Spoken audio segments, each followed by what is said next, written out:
Hola, hola, ¿cómo estás?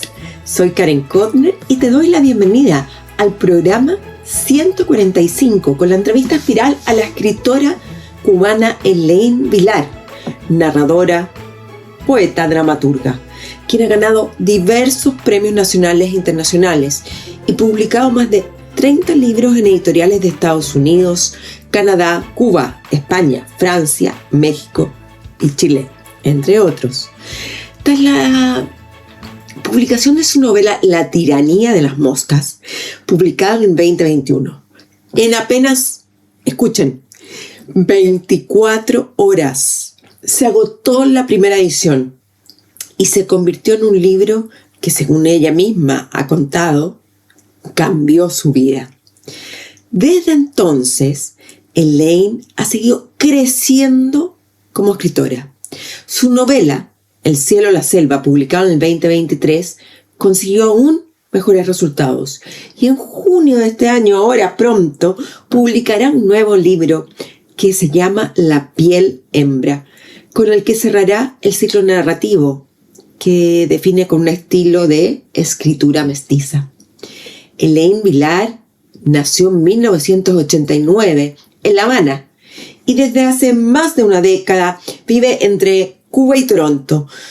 Por lo tanto, su identidad en la literatura se ha ido construyendo en esa zona intermedia, donde las fronteras se cruzan y las categorías narrativas se desdibujan.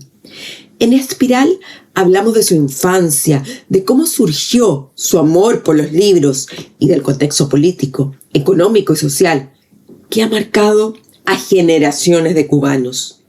Conversamos también sobre literatura, obviamente, sobre los recursos narrativos que utiliza y los temas que surgen de su experiencia vital, el uso de la metáfora, la creación de escenarios extremos, donde emergen sentimientos condensados, como el amor, la pasión, la violencia y el dolor, la maternidad, un tema muy presente en sus obras, que Elaine aborda para denunciar violencias y abrir nuevas visiones al respecto. Ojo, pero te vas a sorprender cuál es la visión de su propia maternidad y de su propia infancia. Recuento personal. Bye, bye. Chao, Barcelona. Chao aquí, donde he grabado tantas cosas. Me voy. Este domingo regreso a Chile. Y cuando todos estén escuchando este episodio, estaré viajando a Madrid a pasar el fin de semana, el último antes de volver. ¿Por qué Madrid? Bueno, no tuve la oportunidad, aunque cueste creerlo, de visitarlo en estos meses. Y me quería reunir con una muy buena amiga chilena y aprovechar de conocer en persona al escritor mexicano radicado en Madrid hace un par de años, Alex Reyes, y a una fotógrafa, también chilena radicada hace más de 15 años allá, Isabel Wageman, con la que tendremos una sesión fotográfica este domingo. Ya les contaré más novedades, pero ella ha centrado en parte su carrera en sacar fotos a escritoras. Así que el mediodía del domingo iré a su estudio y bueno, veremos qué saldrá. Estas últimas semanas han sido una vorágine de sentimientos, vivencias y de nuevos conocimientos. No saben lo rápido que se me pasan los días y una sensación de conciencia absoluta de que lo que estoy experimentando es único y se acaba. No quiero hacer un balance aún.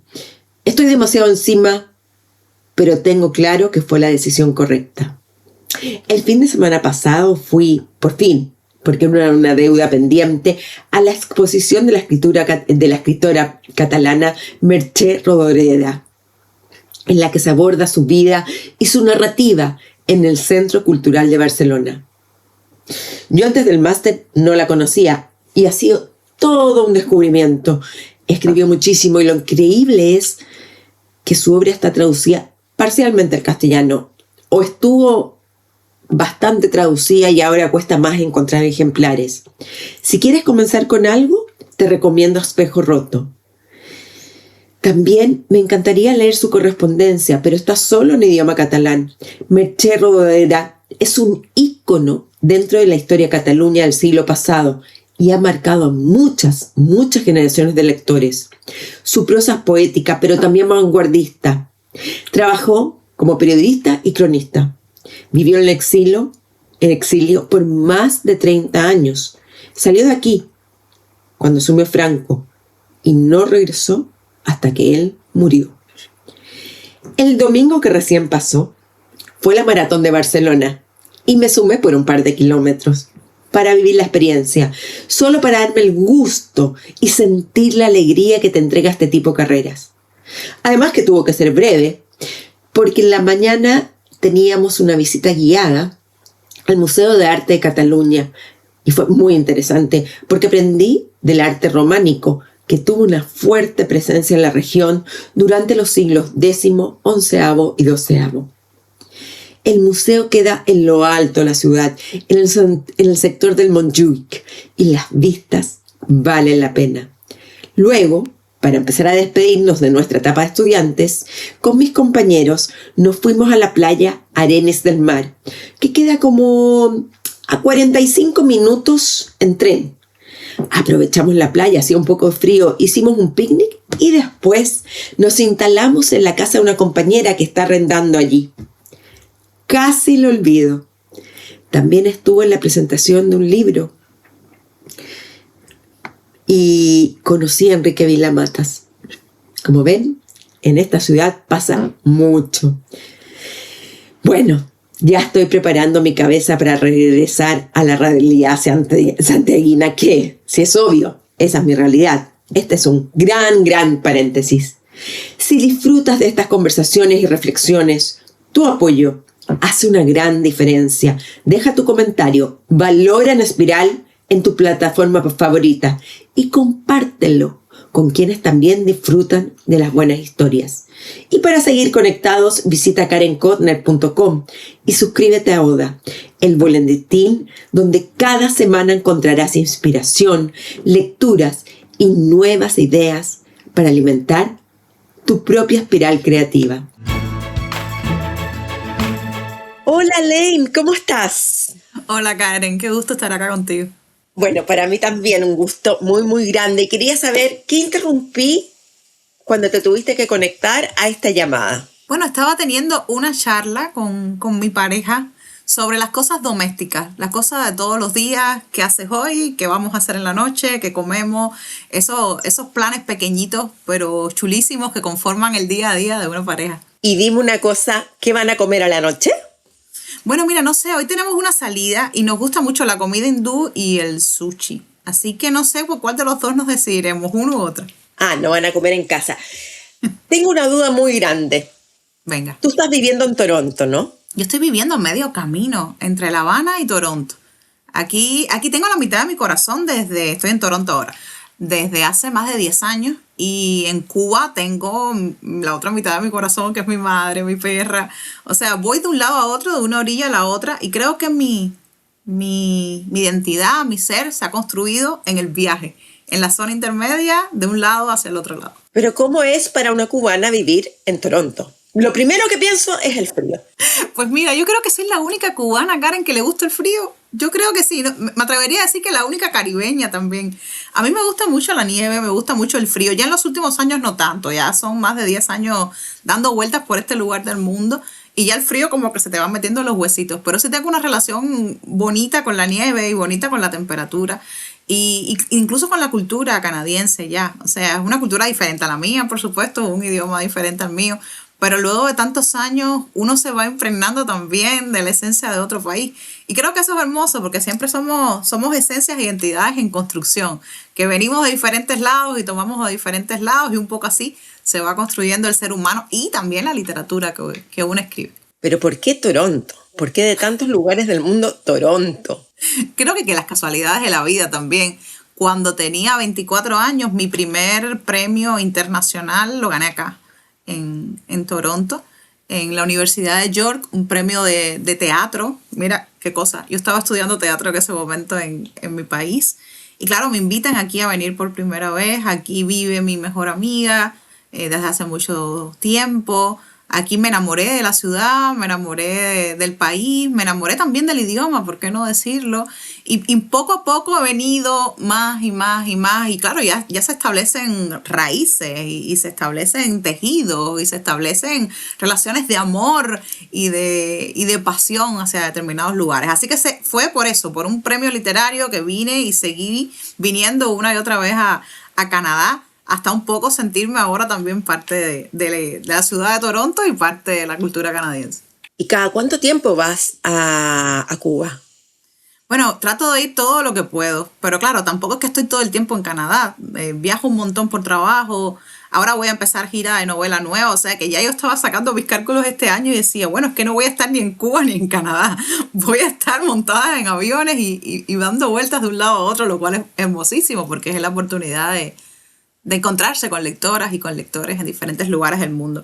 Pero sí, también es esto de viajar a Cuba lo más posible para no perder las otras raíces, las raíces que sí me anclan a mi país, a mi idioma, a mi madre, a mi lengua materna, que son cosas tan, tan importantes. Y echo mucho de menos a Cuba. Te cuento una anécdota, Karen. Hace poquito, hace 5 días, ya habíamos planificado hacer el podcast. Publican en redes sociales un vídeo, pero un vídeo simple, era un vídeo de la calle, una persona en un carro filmando las calles de mi barrio en Cuba. Yo llevo ya casi 6 meses que no visito mi país. Y claro, de repente me entró esta saudade, ¿no? Esta nostalgia por el lugar físico que durante tanto tiempo ocupé, por el lugar emocional también, que uno siempre sigue habitando, aunque ya no esté en el lugar de la misma manera. Y claro, ver esas calles que yo recorrí de niña con mis abuelos, con mi familia, con mis propios pies ya luego, deambulando sola por las calles o mirando, reconociendo también ese amnios de la ciudad, ese líquido amniótico de la ciudad, pues me trajo esa nostalgia por la casa, esa nostalgia por los olores de la casa, esa nostalgia por los abuelos, esa nostalgia por los padres. Y esa nostalgia también por una forma de hacer literatura que siempre, bueno, me acostumbré durante mucho tiempo a escribir solo en mi país y ahora, bueno, eso ya se ha roto un poco. Ahora escribo en cualquier lugar donde me tomo un poquito de tiempo y tengo un ordenador delante para poder hacerlo. 3. O 3, sí, tengo 3 ordenadores y un celular y en todos trabajo. ¿Y cómo es el contraste? Porque con sociedades, estás viviendo en una sociedad completamente, digamos, de un sistema capitalista donde puedes encontrar de todo. ¿Cómo volver a un país precario? Es muy difícil. Para mí se me hace cada vez más difícil porque claro, no solo están las raíces culturales, también las raíces económicas desde este lado del mundo. Y cada vez que llego a Cuba está atravesando unos momentos muy, muy, muy complejos, extremadamente complejos desde lo político, lo económico, lo social.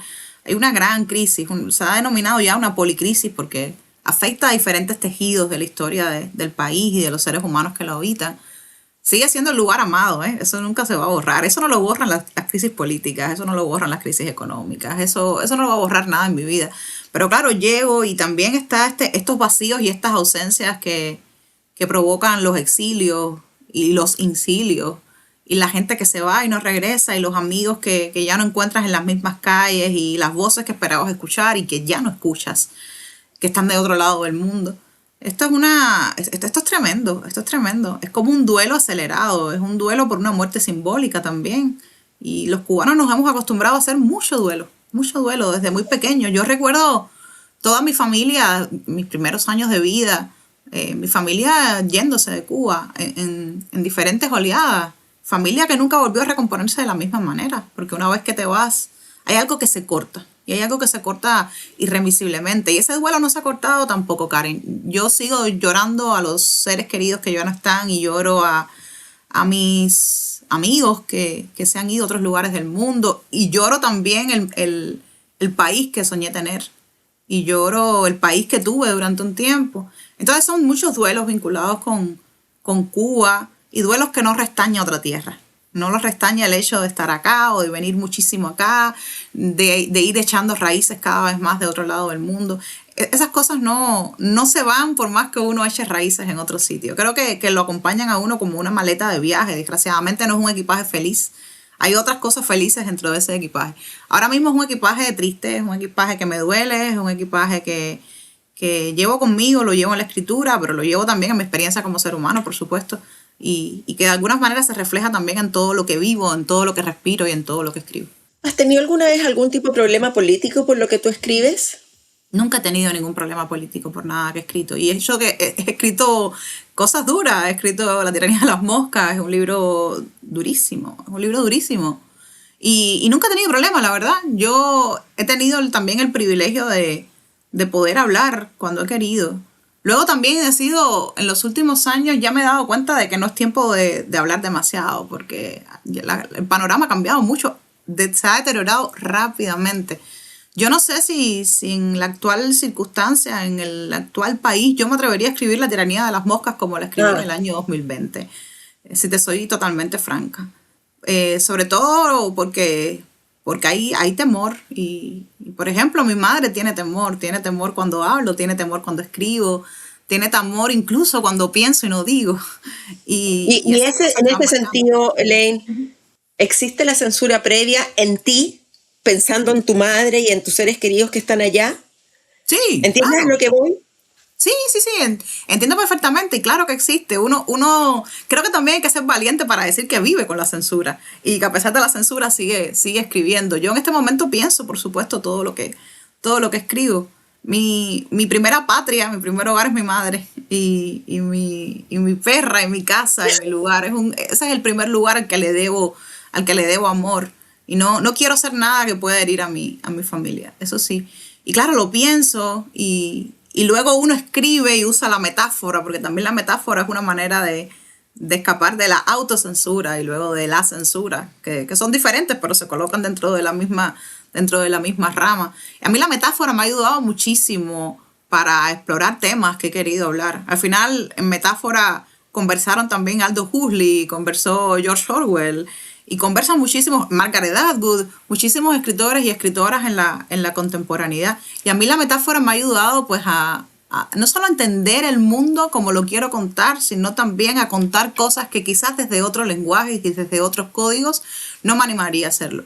Tampoco soy una autora de realismo, lo que me ayuda muchísimo a que la metáfora conjugue con el estilo, con mis formas de decir y con los temas que a mí me importa tocar desde una condición no mimética. Entonces todo esto conforma parte de ese espíritu de obra que también uno quiere construir. Yo te tengo que decir que leí La tiranía de las moscas el fin de semana. Y dije, bueno, me lo tengo que leer porque te voy a entrevistar. Y después no lo pude dejar. Me provocó muchas cosas, muchas cosas. Y dije, pero ¿cómo alguien publica este libro?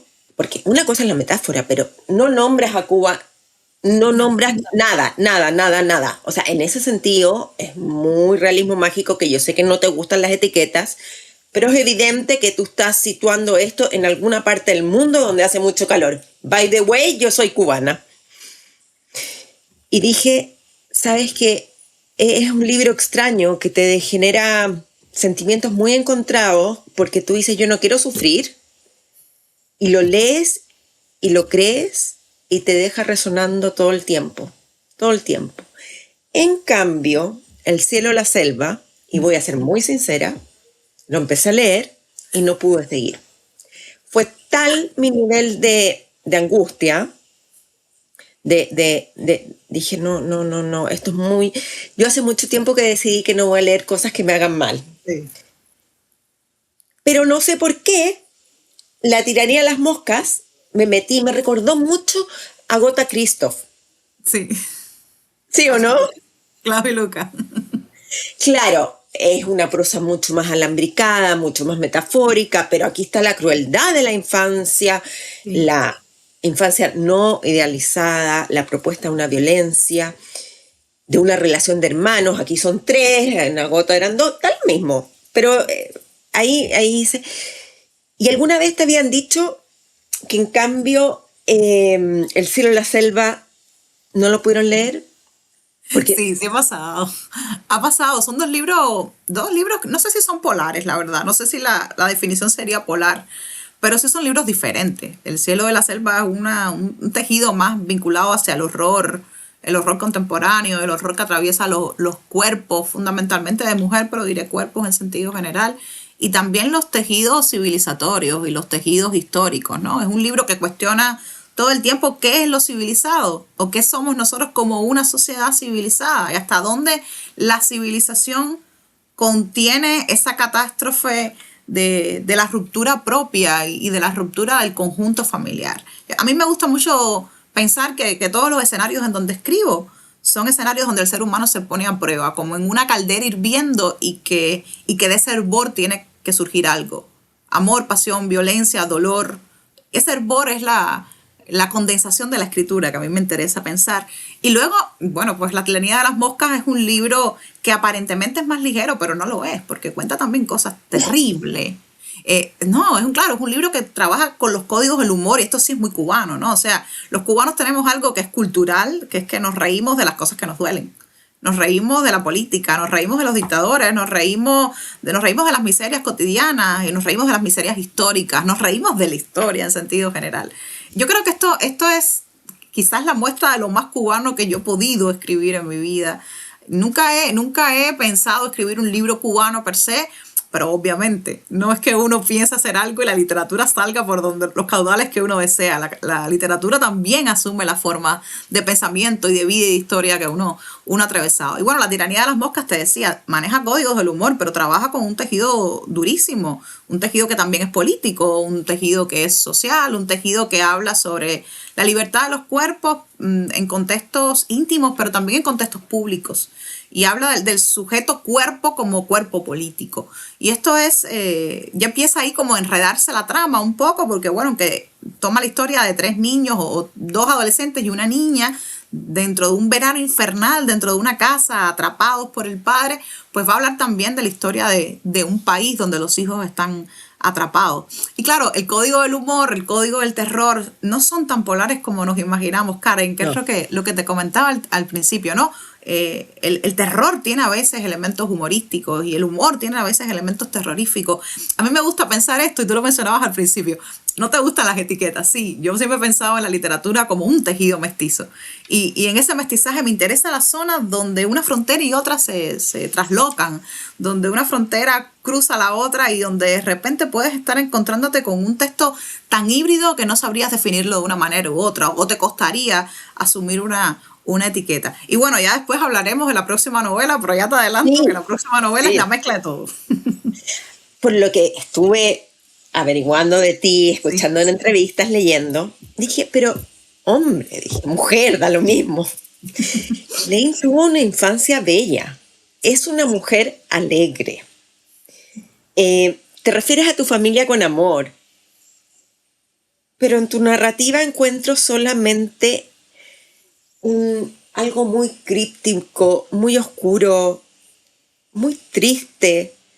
No hay nada donde haya un girasol, digamos. ¿Por qué? Mira, no sé, voy a decir que sí, tuve una infancia muy, muy hermosa y mientras más me alejo de los tejidos de la juventud, más me acerco a esta parte de la memorabilia de los sentimientos. Luego ya te digo, Karen, mi familia tal y como la conocí ya no existe. Ya mis abuelos se fueron. ¿Pero cómo la conociste? A ver, ¿cómo la conociste? Porque yo no sé. Fue una familia extraordinaria. Mira, yo crecí sin padre, sin un padre biológico. Luego tuve un padre que me crió y que sigo considerando mi padre de mi corazón. Ya no está en Cuba tampoco. Y tuve a mi madre que es una madraza, la madre latinoamericana pura, esa es la mía. Esa es la mía. Y 2 abuelos maternos que ya no están, pero fueron tan importantes en mi vida de esta forma callada y silenciosa en que a veces la familia define quién eres, sin tener que decir, este es un camino. Y tuve una tía abuela, bueno, tuve muchos tíos abuelos, pero hay una tía abuela muy especial porque primero vivía con nosotros en casa o nosotros con ella y en segundo porque fue la primera persona en mi vida que me contagió el amor por los libros y el amor por la escritura. Mi tía fue la primera persona que me dijo que podía ser escritora cuando era muy, muy, muy pequeña. Y yo creo que eso te marca muchísimo, ¿no? Yo escuchar desde niña la posibilidad de la escritura, del juego de la escritura. Mi casa era un hogar, sigue siendo un hogar lleno de libros. Mira, qué privilegio, ¿no? Y esa familia, pienso mucho en una novela de una amiga, Gabriela Ibarra, que se llama El Comensal, que habla de los espacios vacíos en la mesa que se van quedando cuando los seres queridos ya no están, ¿no? Y que esos espacios vacíos nunca más vuelven a ocuparse. O sea, esos espacios en la silla de la vida se quedan vacíos para siempre. y uno sabe que en un momento determinado esa mesa estuvo ocupada. Y eso es un poco el duelo que estoy viviendo ahora mismo, Karen, ¿no? Darme cuenta de que la mesa de la vida no se ha quedado vacía. Se siguen sentando mucha gente a la mesa de la vida, pero que están esos pedacitos, esas sillas vacías que me recuerdan las ausencias de personas que sigo amando entrañablemente. Y luego también te cuento, viví una infancia, vamos a decirlo francamente, yo nací en el año 1989, a las puertas del periodo especial cubano. Fueron también tiempos extremadamente difíciles, muy parecidos a estos que estamos atravesando ahora. Mi familia era una familia con muchas necesidades económicas. Yo atravesé una infancia marcada por el desafío de la necesidad económica al borde de la pobreza. Siempre. Y era una persona que no teníamos qué comer, fíjate, pero me daban libros. Mira qué belleza esto. A mí me alimentaron el corazón desde niña. A mí no me dieron el tuétano del alimento que necesitaba mi cuerpo, pero me dieron el tuétano del alimento que necesitaba mi corazón y mi alma, y me lo dieron en forma de libro, y eso a mí me ha salvado siempre la vida. Recuerdo sí, ahora quizás porque soy adulta, porque no recuerdo mi infancia con tristeza, pero ahora de adulta veo las necesidades que se atravesaron, las comidas que se sacaron mis seres queridos de la boca para ponerme a mí el poco escaso alimento, y sí siento como una tristeza, una zona de raspado, ¿no? Dentro de mí, de darme cuenta no solo que la historia es cíclica y que ahora mismo en mi país hay otras madres quitándose el alimento de la boca para dárselo a los niños.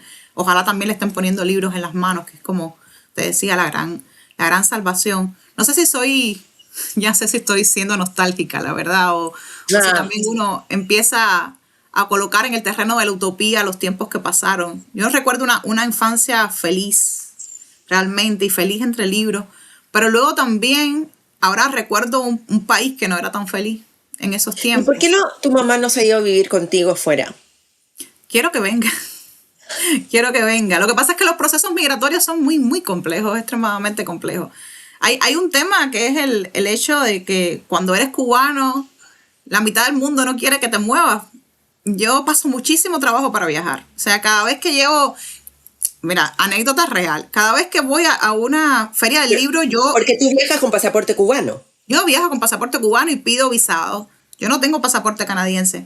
Yo no tengo residencia canadiense todavía. Yo espero el año que viene ya tener una residencia canadiense. Yo ahora soy cubana, solo cubana. Una cubana que pasa muchísimo tiempo en Toronto, que sienta a Toronto y a Canadá como parte de su identidad, pero migratoriamente, oficialmente, yo no soy canadiense todavía. O sea, yo cada vez que viajo con un pasaporte cubano, ordinario, azulito, con su escudo, donde tengo que pedir visado a cada país del mundo, esencialmente. Quizás no a cada país, pero muchísimos de ellos. Entonces, imagínate que de repente, ahora por mi carrera, a mí me llegan a veces 3, 4, 5 invitaciones muy pegadas una de otra y yo tengo que elegir. Mis compañeras y mis compañeros escritores que tienen otros tipos de pasaporte no tienen que elegir, viajan libremente el mundo. Yo tengo que elegir cuál de todos los eventos quiero ir, porque es el que tengo que concentrar mis esfuerzos para pedir un visado, que por ser cubana me piden un montón de papeles, a veces de forma absurda la cantidad de papeles que hay que mostrar, ¿no? Para probar que tú eres una persona que no vas a ser un emigrante, o no vas a ser un potencial emigrante, o no vas a quedarte dentro de un país. Estamos hablando de alguien que no solo tiene una carrera profesional, sino que además lleva años viajando, o sea, más de una década viajando de forma múltiple a diferentes lugares del mundo. Paso mucho trabajo con el tema de los viajes, Karen. Cada vez que recibo una invitación digo, por favor, sea México, países que tenga ya visado, que no tenga que volver a pedir visado, porque es complicado, la verdad. ¿Y cuándo aprendiste inglés? Aprendí inglés. Bueno, las escuelas cubanas te enseñan inglés, pero es este inglés. No te puedo creer. Sí, te enseñan inglés, pero no imagines un inglés profundo tampoco, de que sea, es el comunicacional.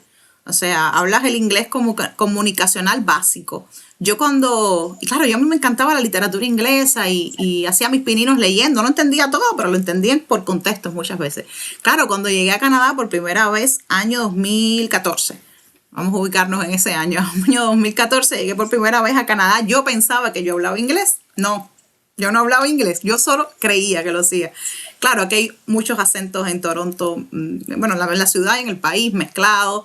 Se habla muy rápido. Y claro, está la diferencia entre el inglés aprendido en escuela o en libros, que viene con otro ritmo, que viene con otros acentos también.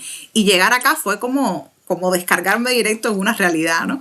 Y he podido, creo que he aprendido mucho en la escuela de la vida, ¿no? En la escuela de todos los días tener que, o no todos los días, pero cada vez que estoy acá, tener que entenderme con el lenguaje, tener que comunicarme, de también ir poco a poco haciendo una carrera en idioma inglés que me exige comunicarme en este idioma, residencias en el extranjero que también exigen el idioma inglés. ¿Pero escribes en He hecho inglés? mis pininos de escritura en inglés, pero no creo que voy a escribir nunca en inglés. Mi pensamiento sigue en la lengua castellana. Y mi lengua materna, mi lengua de los afectos es el castellano. Yo lo he intentado, pero no me voy a enfrentar, creo, nunca al dilema de Nabokov, que decía, bueno, el gran dilema de mi historia es haber escrito Lolita, no en mi propia lengua con su resonancia, sino en una lengua extranjera. Estoy parafraseando, por supuesto. Yo creo que yo siempre voy a escribir en español. Tengo además el extremo gusto de contar con un excelente traductor al inglés, o sea que creo que no hace falta mi esfuerzo en ese sentido, porque tengo un traductor maravilloso. Pero sí es un idioma que me interesa para lo conversacional, para la vida misma, para cómo transcurre la vida más allá de las páginas de una novela, de un libro. Vamos a hablar un poco de tu vida personal. ¿Te casaste en Cuba? Me casé en Cuba. ¿Y es cubano? Es cubano. Y hablas con amor de tu madre, que se lo hemos visto. Pero tanto en La tiranía de las moscas, en El cielo y la selva, y en general en todo tu corpus literario, la maternidad es amenaza, es algo espantoso. ¿Cuál es tu visión personal de la maternidad? Yo quiero ser madre. Yo quiero ser mamá. Pero no estás vendiendo la maternidad. Yo quiero ser mamá. Creo que la maternidad, lo que pasa con ella es que nos las vendieron como algo impoluto y como algo sin matices y donde nos hicieron un relato generacional y un relato antropológico diciéndonos que la maternidad era lo mejor que le podía pasar a un cuerpo de mujer, cuando no es así. Esa no es la realidad. Puede ser la realidad para mi cuerpo. Pero claro, yo no escribo pensando solo en esta corporalidad que ocupo o que habito. Yo pienso en las otras mujeres y los otros cuerpos gestantes que existen más allá del mío. Y la verdad es que pensando en esos cuerpos gestantes y pensando en esas otras maternidades y en esas otras mujeres y en esos otros cuerpos, hay mucha violencia sistémica con el tema de la maternidad. Hay mucha imposición cultural, hay mucho mandato antropológico. Yo puedo desear ser madre, pero respeto y defiendo el derecho de todas las mujeres que no desean serlo. Y todas aquellas que piensan que la maternidad no ha sido concebida para ellas, porque así de grande es el espectro del humano, así de diverso. Yo creo que lo que no puede existir es un mandato social sobre cualquier tipo de categoría, ¿no? O sea, la maternidad es algo obligatorio, la maternidad te cambiará la vida, o si no eres madre te vas a arrepentir, ¿no? Que son como los grandes temas o los grandes elementos que van recorriendo la vida de las mujeres, incluso te diría de las niñas. O sea, desde niña te están diciendo que tu mandato es en algún momento ser madre. Yo creo que eso es necesario cortarlo y es necesario hablar de otras facetas de la maternidad. Está, por supuesto, la hermosa, está la maternidad deseada, como deberían ser todas las maternidades que se lleven a cabo, pero hay maternidades muy dolorosas, hay maternidades forzadas. Bueno, El cielo de la selva es una novela sobre maternidades forzadas. Y que no es una novela que se me ocurrió así como, bueno, voy a escribir una distopía, ¿no? O sea, la novela está inspirada en la experiencia terrible de maternidad que vivieron mis bisabuelas. Que como dice la dedicatoria del libro, mujeres que parieron demasiado. Y a mis tías que decidieron no parir, que fueron la contracara o la reacción ante las maternidades de mis bisabuelas. Entonces pienso en mis bisabuelas y digo, caramba, es que la historia de mis bisabuelas no es algo que sucedió hace casi un siglo atrás. Son historias que también le están sucediendo a mujeres mientras yo tengo el privilegio de escribir. Hay mujeres que no tendrán el privilegio de escribir porque se les obliga a ser madre. En ellas pienso, en esos cuerpos pienso, y creo que trascendiendo un poco también la idea del coto de casa de la experiencia vital única, ¿no? Pienso en otros cuerpos y pienso también en extenderme más allá de mi privilegio como mujer que escribe o como mujer que ha tenido el privilegio de escribir. Quiero pensar en esas otras mujeres que me recuerdan a mis bisabuelas. ¿Tu marido se dedica a la literatura o no? Nada que ver, mi marido es psiquiatra. Pero bueno, espérate, la psiquiatría, la psiquiatría, yo creo que es un poco literatura también. Mi madre es psicóloga, o sea, estoy hablándote con un poco de base familiar y de experiencia vital con todo esto que estamos conversando, ¿no? O sea, yo creo que escuchas tantas historias. Siempre mi madre ha dicho que su gran dilema es no haber tenido tiempo para escribir una novela sobre su vida, ¿no? Porque claro, escuchas tanto, aprendes tanto de la bondad, del sufrimiento, de lo humano en sentido general, que obviamente yo creo que los psicólogos y psiquiatras tienen más novelas que nadie en este mundo, ¿no? Y también está contagiados de este deseo de conocer lo más posible, lo más profundamente posible, el espíritu del humano contenido dentro de su cabeza y dentro de su alma. Entonces yo creo que son profesiones concomitantes o muy parecidas a la de escritor. ¿Cómo fue crecer sin el padre biológico?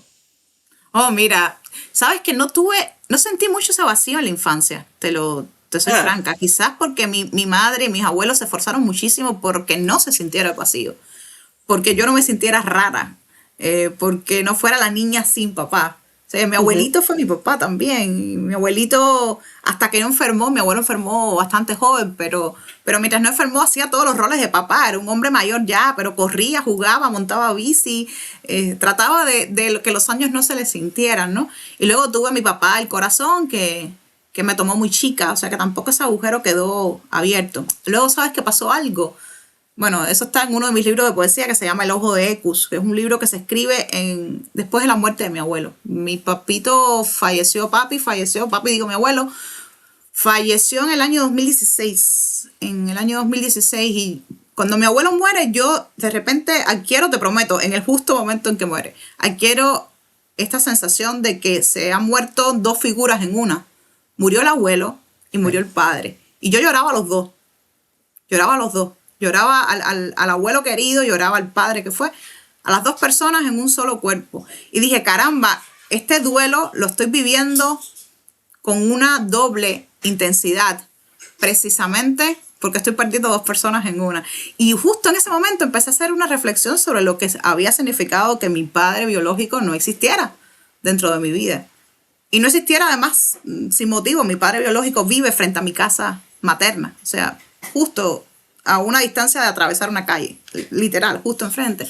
Y claro, empecé a hacer este aspecto que yo no sé si es de reconciliación o creo que fue de reconciliación al final. Pero antes atravesó por una etapa de dolor muy, muy, muy profunda y un duelo muy terrible, ¿no? Porque es el momento, yo me lo pregunté con 26 años, a lo mejor debí preguntármelo con 7, pero me lo pregunté con 26 años con toda la carga emocional de una niña de 6. A ver si me entiende. ¿Por qué no me quisiste? ¿Por qué no fue suficiente? ¿Por qué no pudiste cruzar una calle y verme? O sea, esas preguntas te las haces con 26 años y claro, tienes todo el dolor de los 6, pero tienes toda la carga emocional, espiritual, ética sobre todo, de ser 20 años más vieja que los 6 años, tendría 26 años. Y claro, atravesé ese duelo de la paternidad también, quizás ya en una etapa que no me correspondía atravesarlo, en una etapa donde, pero bueno, creo que llorar a los seres queridos y a los seres que uno pudo querer y al final no quiso, pues también es algo como muy humano y que puede atravesar cualquier etapa de la vida. A partir de ahí también me he pensado mucho la figura del padre. Fíjate, aparecen en todas las novelas que he escrito. Aparece el padre, el llamado padre porque no tiene título, el padre tirano en La tiranía de las moscas. Aparece Lázaro con su rol de padre ausente presente en El cielo de la selva. Aparecerán en la próxima novela. O sea que creo que la figura del padre, que si bien en un momento de mi vida fue totalmente periférica dentro de la escritura, me refiero, ha empezado a adquirir como diferentes capas, ¿no? Y ha empezado a complejizarse un poco más en esta escritura. Y creo que todo parte de ese hecho del duelo, donde la literatura se convierte quizás en la única manera que tienes de explicar las cosas que la vida no te va jamás a decir cómo fue ni por qué fue. O sea, yo pero ¿nunca te has atrevido a cruzar la calle y tocar el timbre y conversar con él? No tiene sentido para mí ya, Karen. No tiene sentido ya para mí. Ya creo que hay un momento donde la posibilidad del diálogo se cortó hace mucho, ¿no? Yo no tengo preguntas. Yo creo que la literatura me ha respondido todas las preguntas que puedo hacerme con respecto a la paternidad. Creo que la literatura y mi ejercicio de pensar lo humano a través de lo literario me ha dicho todas las cosas que yo necesitaba escuchar. Creo que lo único que podría escuchar del otro lado son excusas. Y creo que las excusas, más que hacer bien, crean nuevas llagas. Creo que quedarme con la idea, ¿no? Con el recuerdo de la familia que tuve, con el abuelo que fue papá, con el padre del corazón que me educó, me crió, me alimentó, me vistió, bueno, me faltó otro padre, que tengo que mencionarlo también, con mi padrino, que también es una figura paterna. Ya llegó a mis 15 años, pero a los 15 años uno es un niño todavía y tiene mucho por aprender. Y mi padrino me enseñó de amor, de religión, de ética, de arte, porque es artista. O sea, esas figuras que fueron padres también demuestran que hay otros muchos afectos que pueden de alguna manera no sustituir. Yo no creo que nadie sustituya a nadie, pero sí restañar y sí acompañar de diferentes maneras. ¿Te has arrepentido alguna vez de ser tan honesta en tus textos, tan transparente? No, la verdad es que no, todavía al menos. Todavía no me he arrepentido al menos. No sé si algún día lo haré.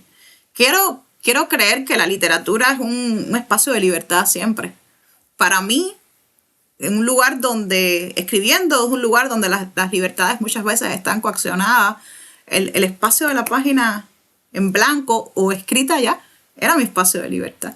Entonces siempre pienso que ahí puedo verter todo lo que soy y todo lo que pienso y lo que creo de la humanidad en sus rangos más absolutos, desde lo hermoso, desde lo ético hasta lo terrible y lo abyecto, porque mis novelas tienen mucho de esa otra parte también, de cuán duro, de cuán terrible puede ser la humanidad sometida a prueba, o la humanidad cuando se rompen los límites brevísimos y las fronteras cada vez más pequeñas de lo civilizatorio. No me he arrepentido, creo además que incluso desde el lenguaje apuesto muchas veces por un lenguaje violento, apuesto muchas veces por un lenguaje confrontacional. Creo que también desde el idioma, desde el lenguaje, uno no solo experimenta con la manera en que puede construir una historia, sino que también busca incidir directamente en un ser humano y mostrarles otras aristas del lenguaje, las zonas escondidas del lenguaje también, que a veces no nos atrevemos a soltarlas por moralidad o por concepto de ética. Y esto lo entrecomillo, obviamente, porque no creo que el lenguaje sea moral ni sea ético per se. Creo que en realidad las palabras existen para nombrar todo lo que sea humano. Y decía José Martí, bueno, para mí debería ser el poeta nacional cubano, no lo es, pero debería serlo. Él decía que nada del humano me es ajeno. Y esa frase me encanta. Nada del humano me es ajeno, ni lo hermoso ni lo abyecto. Sigue formando parte de la experiencia humana. Dime, Elaine, ¿hay algún deseo oscuro, algún miedo tuyo que cruce tu narrativa? Yo soy una gente muy miedosa también, en el fondo. O sea, yo creo que hay valor en la literatura, pero mi ser, el ser yo, más allá de la escritura, tiene muchos miedos. Yo le tengo miedo a toda la catástrofe política que vive el mundo. Tengo miedo a la anestesia social, ¿sabes? O sea, hay actos profundamente violentos en todo el tejido de la humanidad y la gente vira la cara. Y creemos que con virar la cara es suficiente. La anestesia social me da terror, honestamente. La soledad, ni te imagines. O sea, yo soy la típica persona que un psicoanalista, vaya, la tiene fácil porque además hablo. La soledad, le tengo terror a la soledad, le tengo miedo al sufrimiento como enfermedad, al sufrimiento físico, porque mi familia se ha enfermado mucho, ha habido mucha gente enferma, hemos cuidado mucho enfermos. Yo sé lo que significa para alguien que cuida, brindar los cuidados y el sacrificio que eso entraña, aunque uno diga que no es sacrificio. Sí, cuidar es un sacrificio, por más que sea un ser querido, por más que uno lo hace de forma gentil y lo hace con amor, pero es un sacrificio. Le tengo miedo a eso, a la enfermedad profundamente, a que mi cuerpo sufra una enfermedad y de alguna forma no pueda ser yo la proveedora del hogar, la que escribe, la alegre, la contenta. Yo creo que también mi alegría es como un poco de máscara al mundo y un poco de máscara a la propia realidad. A veces necesito reírme porque es que de otra forma uno se queda rendido y sentado en un espacio que ya después no podría ocupar de nuevo. Le tengo miedo a un montón de cosas, al extrañar a mis seres queridos, al extrañar mi tierra. Ahora estoy alejada de mi madre. Mi madre y yo tenemos una relación casi simbiótica, mi madre y yo. Y extraño mucho a mi madre. Tengo miedo de no verla en un tiempo, tengo miedo de no saber cuándo me la reencuentro. Tengo miedo a ese calendario que pasa, ¿no? El tiempo también me da especial temor, ¿no? No sé, mirar en unos 10, 20 años, mirar hacia atrás y darme cuenta que las cosas que soñé no se cumplieron. Eso también Hablemos de eso. Justamente tú lo nombraste, yo en mi cabeza decía, eso es lo que yo creo. ¿Cuáles son tus sueños? Un sueño tan feliz, tan básico como ser feliz y todo lo que significa ser feliz, que es extremadamente complejo, ¿no? Yo creo, mi sueño primero sería que pueda seguir escribiendo y hacerlo desde el mismo espacio que ocupo ahora. El espacio que ocupo ahora, emocional, me refiero que la literatura para mí no es solo un sustento económico, es también un sustento espiritual. No quisiera jamás que esas coordenadas se invirtieran, que solo la literatura fuera el sustento económico y no me diera sustento espiritual, porque entonces me voy a quedar vacía y entonces me dedicaré a otra cosa. Espero poder hacerlo en algún momento. Mi sueño es que siempre sea así, que se mantenga de esa manera. Esa es desde el punto de vista de lo profesional. Obviamente me encantaría que me sigan leyendo un montón de gente en el mundo, que lleguen más lectoras y lectores, que lleguen otras posibilidades profesionales a tocar a mis puertas. Eso me encantaría también. Me gustaría mucho tener a mi madre justo a mi lado. Que veamos al comienzo. Sí, empezamos por ahí, mamá perrita. Sería muy importante que estuvieran a mi lado. Y creo que salud. Fíjate, te digo. Cuba. Para Cuba quiero un lugar para todos y para todas. Un lugar donde quepan mis amigos emigrados y quepan mis amigos que se quedan en Cuba, que quepan todas las ideas, quepan todos los pensamientos con respeto y coexistencia pacífica, no violenta jamás. Hay mucha ¿Pero tú ves factible que se imponga un régimen democrático? Querida, ojalá tuviera una bola mágica yo para ver el futuro de Cuba, porque esta es la pregunta que me hacen siempre, ¿no? ¿Qué va a pasar? ¿Qué va a pasar? Yo no sé qué va a pasar. Yo quiero creer profundamente. Yo no te estoy diciendo qué va a pasar. Si tú ves ¿Qué? el espacio, si tú ves que sea una pequeña ventana donde eso podría suceder. ¿Tú ves una luz? ¿Tú crees que podría llegar a pasar en tu vida durante tus años? Sí, espero. Espero profundamente que sea así. Espero poder ver esa Cuba con todos y para el bien de todos, de verdad. Y donde te diga, donde hay espacio para todas las ideas. Yo también soy utópica, ¿eh? No sé si soy distópica en la escritura, utópica en el pensamiento de lo real. Y creo que en algún momento de mi experiencia vital me va a tocar la posibilidad de habitar el país que he soñado. Amén, se dice, amén. Así. Dime si yo puedo estar equivocada, pero entiendo que El cielo de la selva lo escribiste en medio de una crisis energética, ¿o no? Sí. Yo recuerdo esa crisis energética. Una cosa es que yo la recuerdo a miles y miles de kilómetros de distancia en Chile, que ahora estoy en Barcelona, pero yo vivo usualmente en Chile. Pero tú estabas en la isla escribiendo esta novela. Cuéntanos un poco primero lo que era este razonamiento energético y cómo tú como escritora haces para que no se te meta el razonamiento en la trama. Pues se mete en la trama. Se mete en la trama. Claro, mira, las dos últimas novelas, El cielo de la selva y luego La piel hembra. La piel hembra también, que es la que terminé de escribir, también sucedieron el razonamiento energético. Lo que pasa es que La piel hembra tuvo un poquito más de suerte porque yo cada determinado tiempo me iba a una residencia literaria. Tuve 3 residencias literarias que me apoyaron en México, en Italia y en Barcelona, en la Costa Brava, donde me acogían por periodos de tiempo, 1 mes, 2 meses, para escribir. Y claro, eso me permitía un aire diferente también de escritura y de disposición a la escritura. Porque te confieso, escribir con razonamiento energético es lo peor que hay para un escritor. ¿Qué implica? ¿Que no puedes tener conectado la computadora? No, ¿qué implica? No, a ver, te cuento. Porque no estábamos ahí. Te cuento, el razonamiento energético es un apagón. Un apagón significa que durante un periodo de horas determinado no vas a tener luz. En Cuba se van las conexiones también junto a la luz. O sea, se va la luz y la conexión. O sea, que tampoco tienes comunicación con el mundo exterior. Si necesitas investigar algo, si necesitas buscar algo, olvídalo. No existe. Además, las conexiones son malísimas también. Aún así, pon que pueden ser apagones de 4 horas, pero las 4 horas fueron al principio, ¿no? 4 horas, 8 horas, luego fueron 12 y llegó un punto en que llegaron a ser 14, 16 horas. Y estoy hablándote ahora hay más en la capital. Estoy hablándote de la capital del país, No te hablo del resto de las provincias del país donde ha sucedido casos que llevan 36 horas sin luz o más incluso. O sea, imagínate cómo pueden mis colegas de Matanzas o de Cienfuegos o del oriente de Cuba poder escribir cuando tienes 12 horas, 20 horas, 36 horas sin luz. A todo eso se le suma también un fenómeno que es la caída del sistema eléctrico nacional. Esto es clase Cuba 1.0. Caída del sistema eléctrico nacional. Claro, yo no sé mucho de tecnologías ni de electricidad, pero esto es lo que sabemos todos los cubanos. los equipos son tan obsoletos que, claro, se conectan ya con estática milagrosa y yo creo que con las oraciones de todos los cubanos de que no se caiga el sistema. Si de repente hay una pequeña fallita en algún lugar del sistema eléctrico nacional, muchas veces se hace como una reacción en cadena que hace que toda la luz en todo el país a la misma vez se vaya.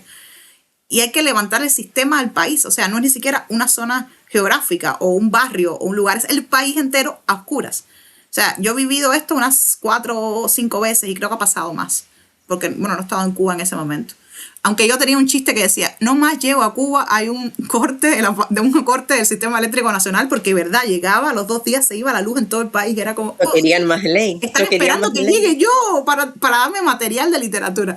Bueno, esto es una experiencia extracorpórea, si te soy franca, Karen, porque es que todo el mundo a la misma vez es dificilísimo, porque es la alimentación, si tienes ancianos bajo tus cuidados. Mi abuela en ese momento estaba todavía viva, la cuidábamos muchísimo, pero es la alimentación del anciano que cuesta tanto trabajo conseguir en el país, que se pudren en los refrigeradores porque no hay luz.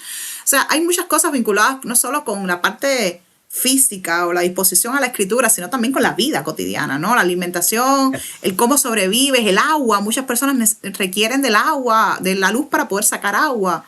O sea, la vida es muy complicada. Entonces, imagínate tú escribir una novela pensando en esos conceptos de vida, ¿no? Ya has escrito entonces sin luz, pero has escrito con hambre. No, con hambre. En los últimos años puedo decir que con hambre nunca. Con hambre nunca. Mi trabajo, y eso siempre doy muchísimas gracias a mis lectores, a mis lectores. Mi trabajo ha permitido que mi familia durante las últimas décadas o la última década y media haya podido vivir con dignidad y sin hambre. Esto es extremadamente importante para mí.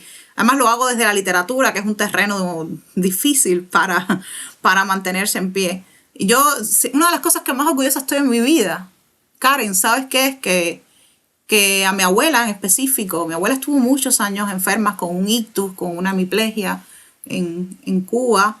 A mi abuela no lo que ella quería esencialmente, pero todo lo que ella pedía se le buscaba, se le intentaba buscar. Mi abuela tuvo no solo mucho amor, mi madre estuvo siempre al lado de ella, pero también este hecho de lo práctico de la vida, de que un viejito te quiere una latica de melocotones. Mi abuela era muy amante de los melocotones y esto en mi país es una cosa muy difícil de conseguir. O que quería un pedacito de queso. Esto es muy difícil de conseguir en mi país cuando no tienes un dinero para hacerlo. Y mi literatura me dio el privilegio y me dio la felicidad de poder cumplir a mi abuela unos deseos tan básicos como estos, pero que nosotros no damos nunca por hecho. Por lo menos en la zona del mundo donde yo vengo, esto no se da por hecho. Jamás. ¿Qué sientes, Elaine? ¿Qué sientes realmente? Porque es muy sorprendente lo que tú has logrado. Porque uno podría decir, bueno, ella lo ha logrado todo porque viene de Cuba y Cuba vende, porque no vive en Cuba, porque escribe. Pero tú escribes muy bien, tienes una literatura de calidad, alta literatura, o sea, no es literatura comercial, lejanamente. Entonces, ¿qué siente una chica, una adulta ya, de mirarse hoy y decir, este ha sido mi camino? Y amiga, sabes que lo vivo con irrealidad todavía. Lo vivo con irrealidad. Porque tengo con irrealidad y te diría con mucha humildad y con un poco de culpa del sobreviviente. También te lo digo así. Esto me emociona un poco y yo soy súper emocional. Tengo muchos colegas, muchísimas personas que conozco en Cuba, talentosísimos, escritores y escritoras brillantes, gente que escribe maravillosamente bien, que yo admiro, que aprecio, cuya obra consumo, cuya obra trato de mover por el mundo también cada vez que salgo. Y pienso de alguna forma que cuando salgo yo, sale conmigo también mis generaciones y los escritores que admiro y que quiero. Tan difícil la culpa del sobreviviente porque sientes que tú de alguna forma has podido salvarte un poco de una catástrofe, pero que otras personas que lo merecerían tanto como tú, que han trabajado tanto como tú, que son tan talentosos como tú, incluso más, no han logrado hacerlo. Esto es algo que a mí me acompaña mucho, ese dolor, ver incluso en las redes sociales. Estoy que cada vez entro menos en redes sociales porque cuando entro, por ejemplo, en Facebook, donde casi toda la comunidad literaria cubana está, hay mucho dolor, hay mucha sensación de que no hay un mañana. Hay mucha gente que yo admiro como escritores diciendo que no va a escribir, que no tienen fuerza de escribir. Es comprensible. O sea, si yo viviera ahora mismo con 18 horas de apagón diaria, yo probablemente tampoco tendría fuerzas para escribir. Y luego tengo que salir a buscar agua o conseguir alimentos. Obviamente sería extremadamente difícil. Yo me siento muy agradecida por el destino que ha tenido mi escritura, que de alguna forma es el destino que atraviesa a mi familia y que me atraviesa a mí como sujeto. ¿Y cuál dirías tú que es el momento crucial, el momento que realmente hay un antes y un después en tu carrera, que tú digas, aquí fue donde yo comencé a volar? Año 2021, abril de 2021. O sea, hace poco. Sí, abril del 2021 se publica La tiranía de las moscas en España. La tiranía se escribió en el 20, en el primer gran encierro de la pandemia. Y en el 21, en abril, cerquita de la fecha de mi cumpleaños, se publica La tiranía de las moscas. Y en 24 horas se agotó la primera edición. ¿Y qué sentiste en ese minuto? No. Yo no tenía conexión, o sea, yo estaba en Cuba así, te lo cuento y es súper surrealista, son las cosas surrealistas de mi nación, ¿no? O sea, un día entro yo a mi correo electrónico y a mis redes sociales, llevaba una semana sin conectarme, me conectaba una vez a la semana, ¿vale? Me conecto a las redes y de repente veo, no te puedo contar cuántas historias de Instagram, te estoy hablándote de unas 400, 500 historias de Instagram que ya yo no podía ver porque habían pasado las 24 horas famosas. Y mensajes de mis editores diciendo que se había agotado la primera edición y fue como... Bueno, y yo estaba totalmente desconectada del planeta, ¿no? Y ahí empiezas también a adquirir un poco más de conciencia hasta qué punto las redes sociales te permiten conectar con otras personas del otro lado.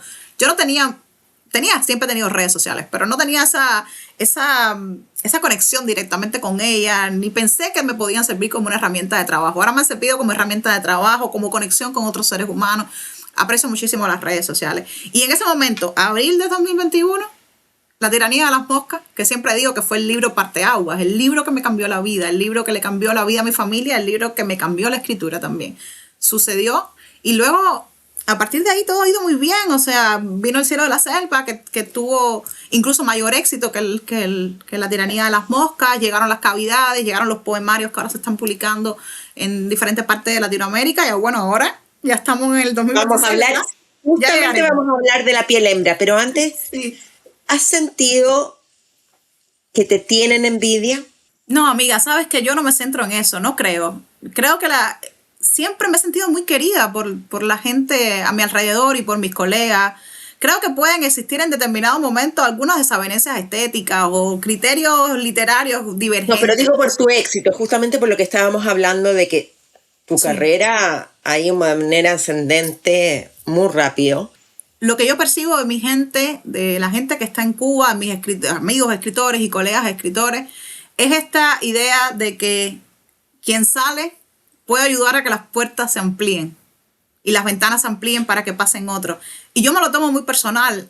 No sé si me lo tomo como una misión de vida, pero sí intento hacerlo. De que donde quiera que pueda pararme yo, mencionar a mis autores y autoras favoritos y gente que vive en Cuba y gente que no solo vive en Cuba, porque Cuba no es solo la islita, ¿no? Aunque los escritores de Cuba sean quien más necesiten esa promoción, también son escritores y escritoras cubanos que han emigrado a otras zonas del mundo y se están abriendo pasos desde cero, no, desde -10 y intentando recuperar una carrera literaria en lugares donde llegan a sobrevivir, como hacemos los emigrantes cuando llegamos a un lugar. Entonces, en ese sentido, yo creo que la sensación o el espíritu nacional de la literatura es que quien pueda cruzar la puerta, que trate de ampliarla un poco para que los demás puedan pasar también. Y antes de pasar a nuestra casi última pregunta, me quedé pensando y está todo el tiempo pensando, ¿cómo es tu relación con la comida cuando vas a un supermercado y entras a estos supermercados en Toronto o donde sea que estés y hay cientos de marcas de quesos y de yogures con la antítesis que tienes en tu país? Ya, imagina. ¿Te sigue haciendo cortocircuito o ya estás acostumbrada? No, ya encontré un mecanismo de supervivencia. O sea, antes sí me hacía mucho cortocircuito y yo soy una persona que me abrumo cuando hay cantidades de cosas. O sea, es como, esto es demasiado, o sea, es demasiado. Hay 38 marcas de queso y 30... No, o sea, yo necesito una. Entonces, aposté por la síntesis y es que yo siempre compro los mismos productos. No puedo pensar en más que eso. O sea, son productos que sé que yo cocino, por ejemplo, me gusta cocinar. Sé que son productos que me convencen, que me quedan bien las recetitas familiares que puedo hacer acá y ya me he quedado con ellos para siempre. Soy una persona que no me atrevo mucho a comprar diferente. Entonces creo que también es una estrategia de supervivencia, te decía, porque me quita un poco ese ruido que gesta en mi mente esta idea de la abundancia. La idea de que tengo que escoger entre tantas cosas. O sea, yo misma me impongo un poco como el freno, ¿no? Esto es lo que voy a comprar y esto es lo que tengo acá. Entonces un poco es como esta economía. Por supuesto que ya no vivo en una economía de guerra, no necesito, podría tomar las decisiones y esto me da también como una especie de alivio, pero sigo escogiendo dentro de un rango pequeño. ¿Y te cansa que te pregunten tanto de Cuba en las entrevistas? Mira, es que me van a preguntar de Cuba porque soy cubana. Es que es normal, es algo como que uno entiende que va a suceder. Y mira, es que a mí Cuba, te decía al principio, me puede doler y me puede dar esta saudade, nostalgia, pero Cuba nunca me va a pesar. Cuba nunca me va a pasar. Hay una canción en Cuba que dice, esencialmente, es salsa. Dice, a mí me dicen Cuba. Y yo sí entiendo que cuando me paro en un escenario, a mí me dicen Cuba. A mí me dicen la cubana. Yo llevo Cuba conmigo. La llevo en el corazón, la llevo en la espiritualidad, la llevo en mi acento, que me encanta la idea del acento y cómo se filtra el acento en el inglés. Me encanta que se sienta el Caribe, que se sienta la isla, que se sientan las palmeras, los cañaverales que ya no existen, el sonido de las fábricas que ya no funcionan, que se escuche el dolor de los apagones, que se escuche la risa y el llanto de mi gente. Me gusta que esté dentro de mí. Y mira, incluso aunque pueda pesar, es un peso que uno lleva con orgullo y es un peso que uno lleva aferrado a una, como las maletas de viaje, las buenas maletas de viaje. Finalmente en junio se publicará acá en España tu nuevo libro, La piel hembra. No sé bajo qué editorial, eso no lo tengo, pero me encantaría que me cuentes un poco sobre esta tercera novela que viene a cerrar una trilogía, ¿no? Sí, es una novela que ha sido un larguísimo proceso. Yo escribo rápido, suelo escribir rápido. Esta no. Esta fue la novela convencional la que me demoré 2 años y medio para terminarla. Es una novela muy larga, ambiciosa, 600 y tantas páginas. En su primer borrador tuvo 1000 y tantas páginas, o sea que ha ido cortándose. Se va a publicar en España con Barred, en Latinoamérica con Alfaguara. Y es una novela que cierra una etapa de escritura. Todo lo que venía haciendo yo con La tiranía de las moscas, con El cielo de la selva, con Las cavidades, ahora se cierra. Desde el punto de vista del lenguaje, de la exploración y la exposición estética, de los debates éticos, que muchos de ellos aparecían como por pinceladas en estas novelas que te he mencionado, vamos a decir que van a tener un colofón con La piel hembra. La piel hembra es como el cierre de una etapa, a las maneras de las tetralogías antiguas de la Grecia o del Ática, como los griegos antiguos, diría yo. Y es la novela sobre la historia de una mesías mujer en un pueblo, en las montañas, un pueblo que también vas a ver Cuba, cuando lo leas. Vas a ver un poquito también de las guerras latinoamericanas en la última mitad del siglo XIX. Van a haber procesos de independencia, van a haber figuras históricas camufladas con otros rostros, y va a estar esta parte cubana también de lo absurdo, de lo mágico, de lo terrorífico que subyace dentro de todo esto. Y es una novela que estoy con unas ganas que no te puedo decir, Karen, de que ya salga a la luz, porque ese ha sido un parto largo, muy largo. Pero bueno, ya está justo a punto de publicarse en junio en España por Barred, los mismos que publicaron en La tiranía de las moscas, mi editorial querida, y en Latinoamérica por Alfaguara, también va a estar en inglés en Latinoamérica. ¿Y Toronto no se te ha colado? Toronto se me cuela mucho en la poesía, mira, en la poesía y el teatro, en las otras 2 instancias, ¿no? Mira, esto es lo bueno que uno tiene de trabajar diferentes géneros, ¿no? Creo que se me cuela más Cuba en la novela. Todavía no se me ha colado tanto Toronto dentro de la novela, pero sí hay una marca fundamental en mi poesía de lo que es esta ciudad, de lo que significa para mí esta ciudad, de lo que significa ser un cuerpo a medias migrantes. Siempre digo a medias migrantes porque voy y vengo. Y se ha colado también, de alguna forma, los manejos del idioma inglés, en la forma en que entiendo el español. Esto es raro, pero se va fusionando. Y sí aparece también en mi teatro. Hay una obra que se estrenó hace poco en México, por cierto, que se llama Soledad, que es una obra que para mí transcurre totalmente aquí en esta ciudad, sobre la relación entre madres e hijas y la idea del duelo, de la pérdida de un hijo. Entonces sí, creo que al final todos los lugares emocionales y los tejidos emocionales que conforman mi ser, pues están confluyendo poco a poco, pero en diferentes géneros literarios. ¿Y qué implica, y con esto vamos a cerrar este segmento, y qué implica que La piel hembra viene a cerrar una etapa? ¿Qué implica en el futuro? ¿Qué tienes en mente? Dentro de 2 semanas, poquito más de 2 semanas, me voy a Suiza a escribir la próxima novela. La próxima novela que ya forma parte de un ciclo completo diferente. ¿Y ya, cómo? ¿Ya lo tienes tan claro? Sí, ya, o sea, tengo claro lo que voy a escribir. Ahora, ¿cuánto tiempo logro hacer? ¿Cuánto logro hacer en un mes de trabajo en Suiza? No lo sé. Pero quiero por lo menos establecer presupuestos básicos de la novela, ¿no? Como los pilares sobre los cuales uno va a construir. Es una novela que está programada para ser publicada en el 28, o sea, que tengo tiempo para pensar, para escribir. Hay un tiempito, pero no creas, porque el tiempo en cuestiones de escritura se va muy rápido, Karen.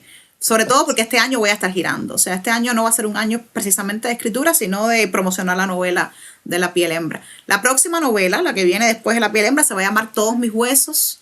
Y bueno, estoy ahí ya viendo ese universo, ya sintiéndola. Fue primero un cuento, escribí un cuento.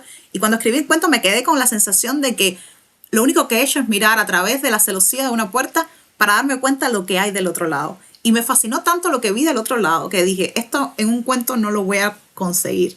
Entonces, vamos a hacerlo novela. Y bueno, la idea del cuento se va a convertir en un texto mucho más grande, o un poco más grande. No creo que sea una novela tan ambiciosa como 600 páginas. Creo que va a ser una novela mucho más corta. Y bueno, empezaré Todos mis huesos en Suiza, en la Fundación Jan Michalski, que el día 15, estoy llegando de marzo, estoy llegando a la fundación para escribir. Te felicito mucho, Elaine. La verdad que para mí ha sido una experiencia maravillosa conversar contigo hoy día en Espiral, conocerte, conocer tu visión de la vida, tu visión de cómo escribes, tu postura, conocer un poco más a la persona detrás de esta figura de autora. Siempre es la idea de Espiral y creo que lo hemos logrado. Así que muchas gracias por haber estado hoy día en Espiral. Karen, muchas gracias a ti por esta conversación que he sentido entre amigas. Así finalizamos esta conversación con Elaine Vilar, una autora que ha hecho el desplazamiento un lugar de identidad, de la metáfora una forma de supervivencia y del lenguaje un territorio donde las fronteras no son límites, sino puntos de cruce e inspiración. Esta es una entrevista que no solo revela a la narradora de universos intensos, salvajes, perturbadores, sino también a esta mujer que sostiene su historia entre países, entre la escasez y la abundancia, entre la memoria y el porvenir. Acuérdate de que Espiral es para ti, un programa con entrevistas en profundidad a los mejores escritores de habla hispana. Compártelo, ponle un like y déjame un comentario donde sea que lo escuches. Así se convierte en una conversación. Porque tu apoyo hace una gran diferencia. Deja ese comentario y comparte el podcast con quienes también disfrutan de las buenas historias. Y para seguir conectados, visita karenkotner.com y suscríbete a Oda, la newsletter donde cada semana encontrarás inspiración, lecturas y nuevas ideas para alimentar tu propia espiral creativa. Cuéntame, ¿qué parte te gustó más? Compártemelo, ya sabes, comentarios o mándame un correo. ¡Chao!